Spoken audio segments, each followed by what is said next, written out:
The Species Data Hub, aka my spare room in Oxford. Hello, I'm Ellen Lee and I'm the Data Management Manager for TVERC, specialising in species data. And I'm going to spend about 5 minutes telling you about what we've achieved species data-wise in 2020. A year in which, as a team, TVERC and its data management volunteers has had to get used to working and sharing data remotely. I'm then going to attempt to tackle 3 of the questions that you've asked me. I'm really sorry I don't have time to answer all your questions in the presentation, but you can always pop a question into the chat, and I'm also always very happy to answer more complicated questions via email, and I'll put my address up at the end of the presentation. If you were at Robbie's presentation yesterday, this may look familiar. I've added the actual figures for 2020. And I'd also at this point like to really thank our data management volunteers. There are about 8 of them who help us validate and source our data. We just couldn't do it without them. So 2020, at the moment our database contains just under 3.4 million records. About 750,000, just under, are for protected and notable species. We added about 500,000 records, just under, in 2020, and we received another 527 data sets. Here's a graph of the data sets we received by district. By a data set, what I mean is a collection of 1 or more records that belong to a single individual or an organisation, and is often restricted to a single location or an area. For example, it could be a single record of a great crested newt reported by a member of the public in their garden pond, or it could be 100,000 records from a local wildlife group. The number of data sets received really depends very closely on how many consultancy-related data sets we can source from a district, because about bit more than 60% of all our data sets are planning related. So you can see that some districts have done quite a lot better in terms of the number of data sets received.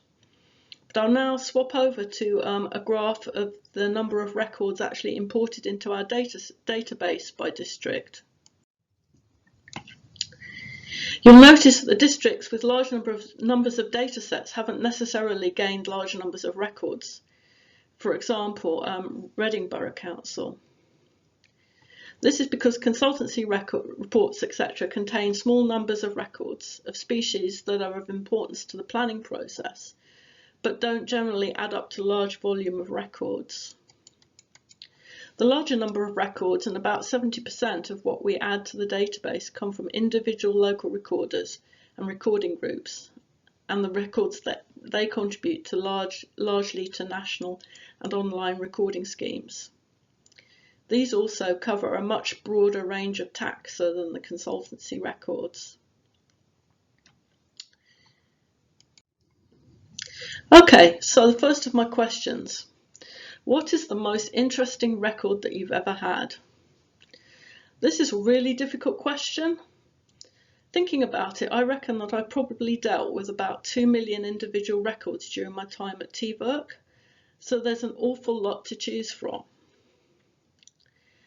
I was really tempted to say that the most interesting is a video of a beaver, which was submitted about 18 months ago by a member of the public, that turned out on further scrutiny to actually be a log. However, I've come up with a couple of memorable real records.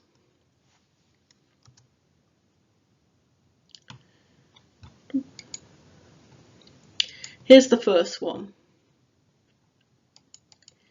In the summer of 2020, a native crayfish was discovered when work was performed on a road bridge on the Barkham Stream in Berkshire.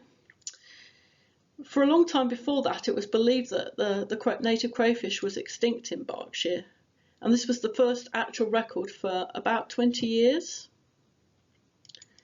Okay, it's not the most handsome of beasts, and it looks as though it's had a hard life and is currently regrowing one of its claws. But for me, it just shows that it's possible for species to fall under the radar, especially in less popular and harder to survey or identify groups. It does make me wonder what else is out there awaiting discovery. Here's my second example. Oops. This is a gall. It's a rare gall called Miciola fagi that was found on beach leaves at Aston Rowant National Nature Reserve by Ian Esland back in October 2018. The gall itself is caused by a fly midge, actually a midge larva. The fly was actually thought to be extinct in the UK until a few years ago when a few sightings turned up.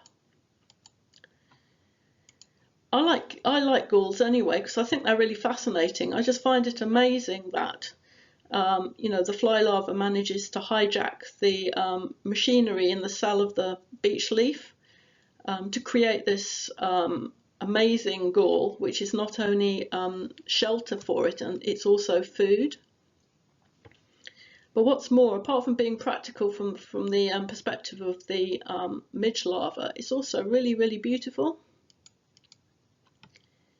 I like this particular record because it's such a serendipitous discovery, and it shows how important it is for us naturalists to be always curious and to be able to recognise something that's really interesting if we stumble upon it. Okay, question number 2. What is the most unrecorded taxon? Another really tricky question. In general, I'd say that the poorly covered taxon groups are particularly inverts that require expertise, experience, time, equipment and taxonomic knowledge to identify. But another group of very under-recorded species are the fungus and fungoids, again requiring a lot of experience. I decided that in answering this question I'd have a look at I'd ask the database which are the most unrecorded taxon groups, and this is what I found.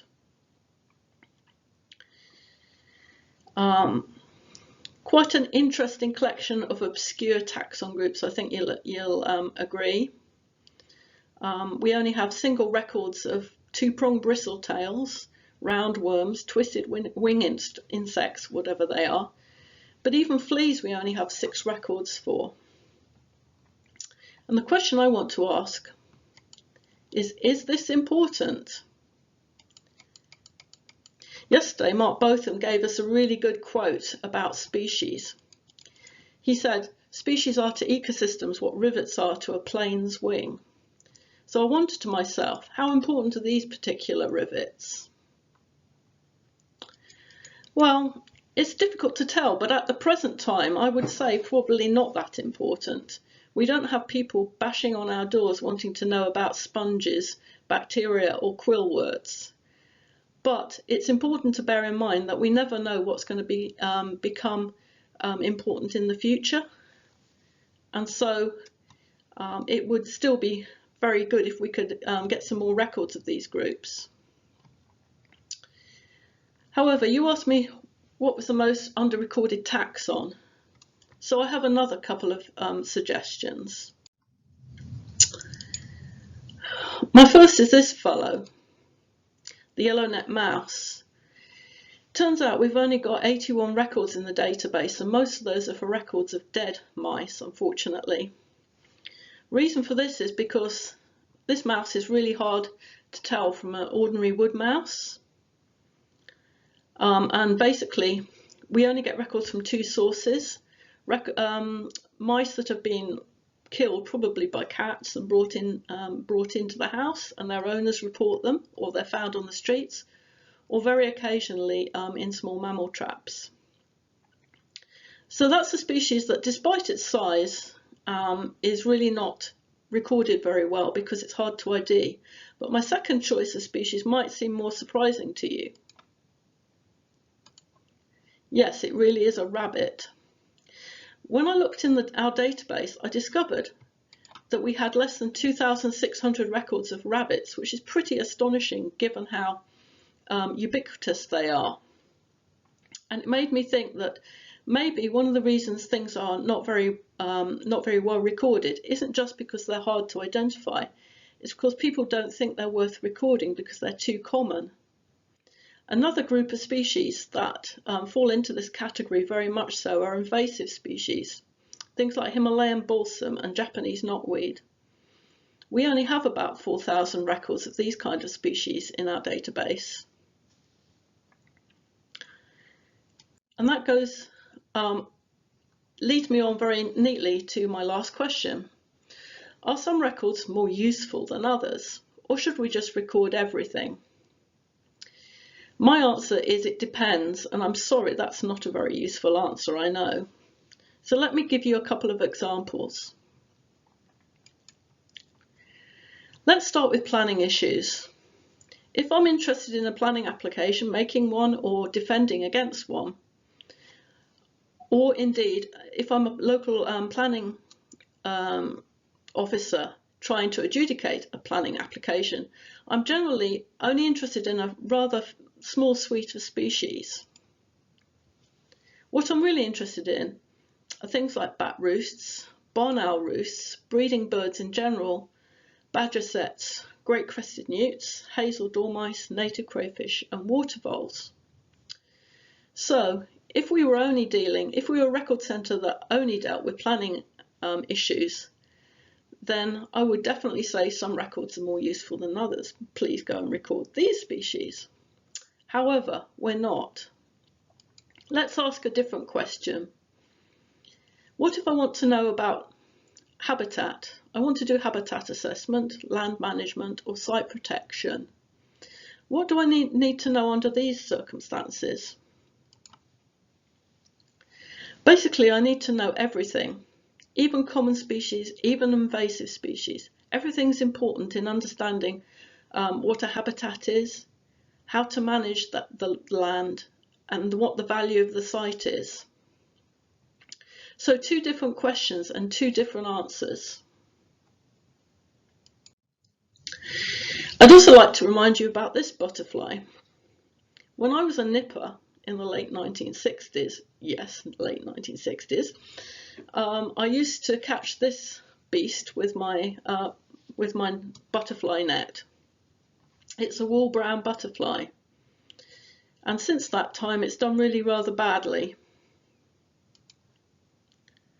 In fact, since the population trend according to the Butterfly Conservation is minus 77% since the 1970s. So what I thought was just any old butterfly in the 1960s would now be a really amazing sighting if I happened to find it in Oxfordshire. Indeed, the only place I've seen a wool brown butterfly in the last decade is on the island of Jersey.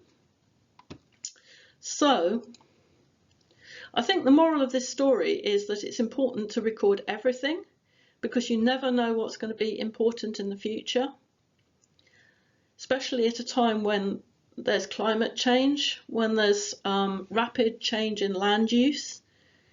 We really never know what's going to be important, and so yes, please do record everything, and especially those invasive species. Thank you very much. Okay, here's me handling a non-rare crayfish. Please do get in touch with me at this email address if you have any more questions, especially those complicated ones that take a long time to answer. Thank you very much.